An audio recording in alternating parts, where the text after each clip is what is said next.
I want to ask you a question. Have you heard or do you have any idea what a horse whisperer is? Now, I'm not talking about an animal psychologist that specializes in horses. I'm talking about someone who can truly connect with the horse and feel their pain, help them work through it to come out on the other side. Today's lesson is pretty much likened unto a horse whisperer, but on a much deeper, soulful, spiritual level. Now, you may sit back, think for just a moment, Maureen, what in the world does a horse whisperer have with anything that God can do? Hang in there with me, and I will show you the correlation. But before I get to that, let me say welcome in to all of you. My name is Maureen, and this is my crochet story. I do hope that you'll hang in here with me today. And like I always like to remind you, these daily devotionals that I share with you come from my little red book that's put out by Broad Street Publishers. Now, you'll find a link for it down in the description box so that if you want to have your own copy, all you have to do is click that link. You don't have to go looking for it. It'll take you right to it. Now, our title of the devotion this morning is The Whisper. You hanging in there? All right. And the Bible verse that goes along with our discussion this morning comes from Isaiah 57:35. This is what the high and exalted one says, the one who lives forever, whose name is holy. I live in a high and holy place, but also with the one who is contrite and lowly in spirit, to revive the spirit of the lowly and to revive the heart of the contrite.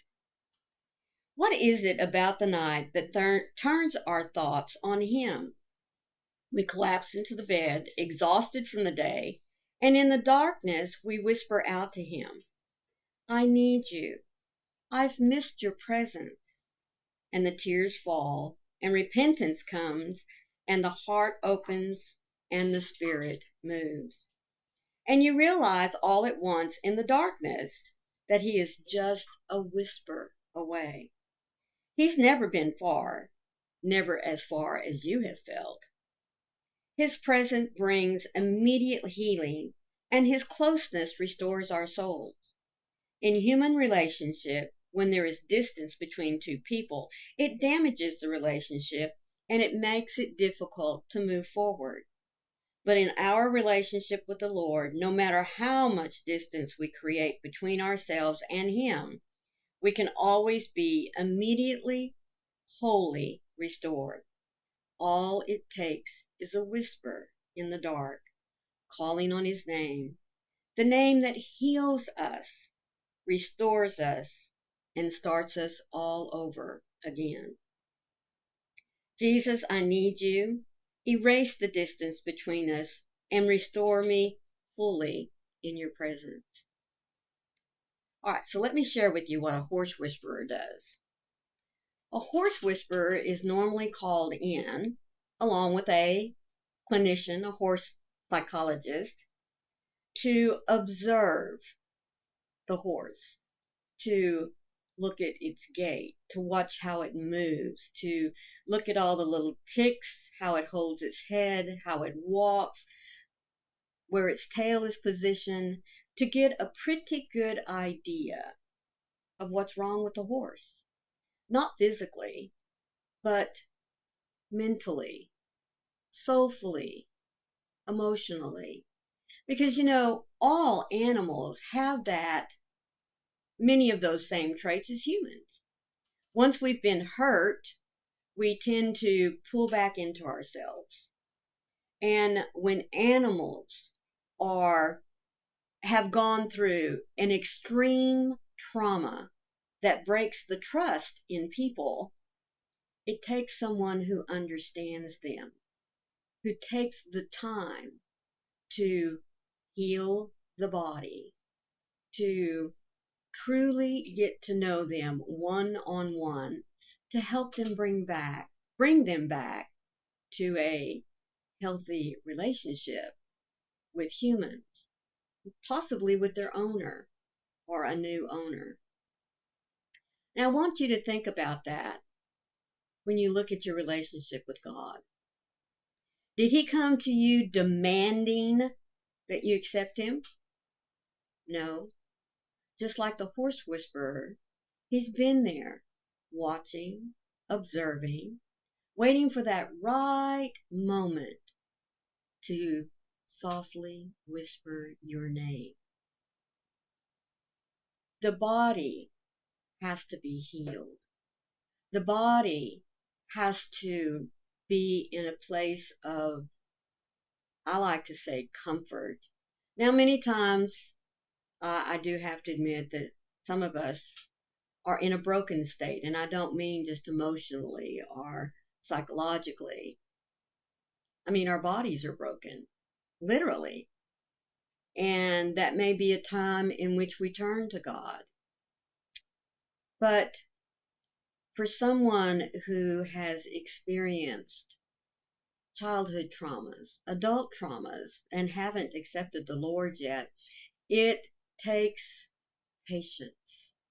It takes the willingness to look deep within the soul and find what needs to be healed. And that's what God does. God patiently waits for us to give the signals that, are you really God? Do you really know me? How can you love me? And in those moments, God starts seeing those glimmers of understanding from us, acceptance from us. And in that moment, in that breakthrough, is when we, who have been damaged, who recognize that we need help, that we need the love, the security, and the guidance that God offers us, just like the horse with the horse whisperer. When they finally give that signal that says, I trust you, we give that same signal to God that says, I trust you.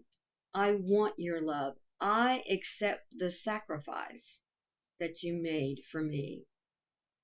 There is that beautiful moment in which God whispers back to you, to me, and says, I love you, and now you are mine. And from that moment on, folks, we don't have to wait until our body or our spirit gets hurt or damaged again. We don't have to wait, like the story in the book said, that we fall in bed exhausted from the night. Exhausted from the day, and we've allowed so much to just bombard us that we get to that point where, God, I need you. We don't have to wait that long. We can stop at any moment in the day and whisper, God, I need you. I need your strength right now. God, help me to take a moment and bask in your beauty, in your love. God, I love you. And many times that's all we need to say. Whisper. It doesn't take a loud voice. Just in a moment, maybe sitting on a park bench, maybe sitting in your car, waiting on someone. Whisper to God. Take the moment, take the time to talk to him. He's only a whisper away. I hope that you've enjoyed today's devotional. I like the word whisper. To me, it gives a little bit of mystery. It also reminds me of having a secret that the only person I want to share it with is God. Does that make you giggle a little bit? I know it does me. But think about that. He's just a whisper away. Try it today. I think you'll like it. Before we go, let me say thank you to each and every one of you that stop in every day for your time to be still and know that He is your God. Now, if this is your first time here, I do hope you've made it this far and that you enjoyed today's devotional. If you did, be sure and hit that like button. And if you haven't taken the moment, go ahead and hit the other one that says subscribe, because it'll let you know every time I upload some content for you. Until tomorrow, please always remember, be the light out there in the darkness for someone today, because you never know, could be your light they need to see. I love you guys. Bye.